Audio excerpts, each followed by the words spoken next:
this special event. It is an honor, I know I speak for Representative Miller as well, it is an honor to represent this community, a community that does regularly take the time to pause and honor those that have left us with such a rich life and legacy of service to this community. Those like General Shannon who have served us so well. Today we gather to recognize a Columbia military leader and public servant, Edward Caswell Shannon, by naming the bridge that crosses US Route 30 and connects to Route 441 in his honor. He was born in Phoenixville, Chester County in 1870, but lived his adult life right here in Columbia. Shannon began his military career as a member of the 4th Infantry Division of the Pennsylvania National Guard and served our country with honor and distinction in the Spanish-American War, the Pancho Villa Expedition, and World War I. He was awarded a Silver Star and the Army Distinguished Service Medal.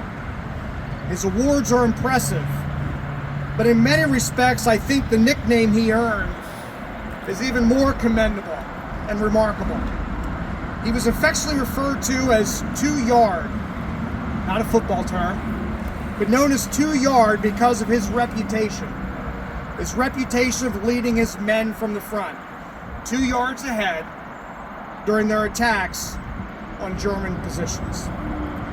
During some of the most intense, close combat operations the world has ever known. This is the true measure of a leader, someone that we can all respect and admire. He was a man who motivated those who served beneath him to persevere in one of the deadliest conflicts in human history. While he held a position of responsibility, a position of authority, he was effective because he earned the trust and respect of his soldiers. They looked to him for guidance, and he was able to inspire them to carry on in the bleakest of moments. Likely, part of what those who served under him responded to was his passion, his selfless service, which also propelled him to the rank of Major General of the 28th Infantry Division in the Pennsylvania National Guard upon his retirement in 1939.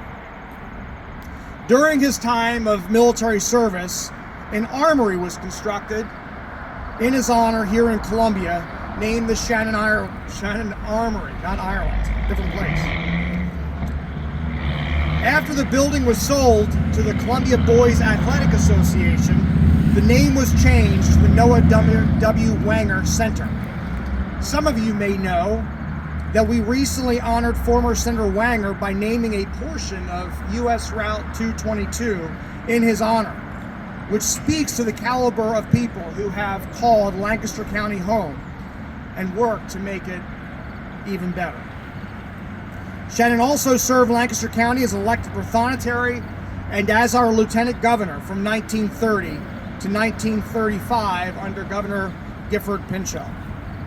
It's truly my honor to join with Representative Miller to recognize such an influential man's exceptional service to this great Commonwealth. Shortly you'll hear from Claire Francis Storm and Heather Zink, whose activism helped bring about today's ceremony to fruition.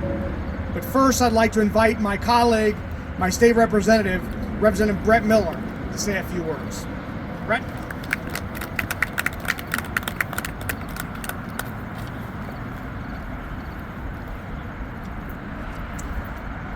Well, thank you, Senator Aument, and thank you for everyone joining this celebration here, this dedication here today. I have some comments I'd like to read.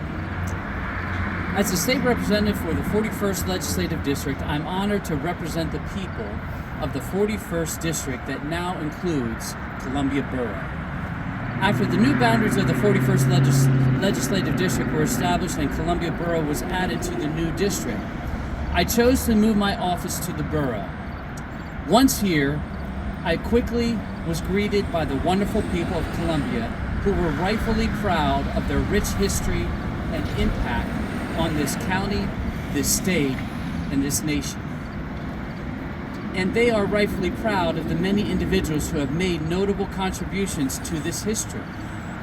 It is my view that Columbia is a gem, and its people are the gemstones that shine brightly. And today, we remember and celebrate one of these notable gemstones for distinguished service and remembrance. It's been an honor to have been approached by the members of Borough Council to have this bridge named today, and to have been able to work with my colleague, Senator Aument, to get this designation accomplished by an act of the General Assembly, which was signed into law. It is fitting that a major roadway into the borough of Columbia should be named after Major General Edward C. Shannon, one who has contributed so richly to this town, state, and nation. My colleague, Senator Ryan Aument, detailed much of the history of Major General Shannon, so I won't repeat those comments here, but I will note that Major General Shannon's life of service is emblematic of the heart and soul of the people of Columbia. Throughout his career, he exemplified strength, honor, and commitment to the time-honored ideals that made this land great. Thus, we dedicate this bridge today to his legacy as a symbol of what the people of Columbia represent: strength, honor, and commitment. And may this bridge serve as a bridge to Columbia, from Columbia's past to Columbia's present and into Columbia's future. That is, may all who travel this bridge remember the life and legacy of Major General Edward C. Shannon, not only for his life, but for all that he stood for.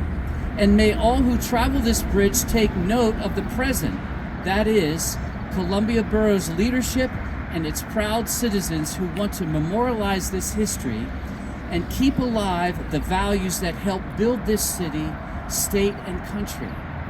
And may all who travel this bridge see it as a gateway into a continuation of a strong, proud, and resilient future. So today we dedicate this bridge into the Borough of Columbia, so named after Major General Edward C. Shannon, one who has contributed so richly to this borough, this state, and this nation, so that all those traveling into Columbia over this bridge may be greeted with such a notable salute to the very rich history that is found here, and to the abundance of contributions that this town and its people have offered to the state of Pennsylvania and the nation. Thank you to all in attendance who have come out to honor yet another example of the rich and enduring legacy of the people of Columbia. And with that, I'd like to introduce Columbia Borough President Heather Zink.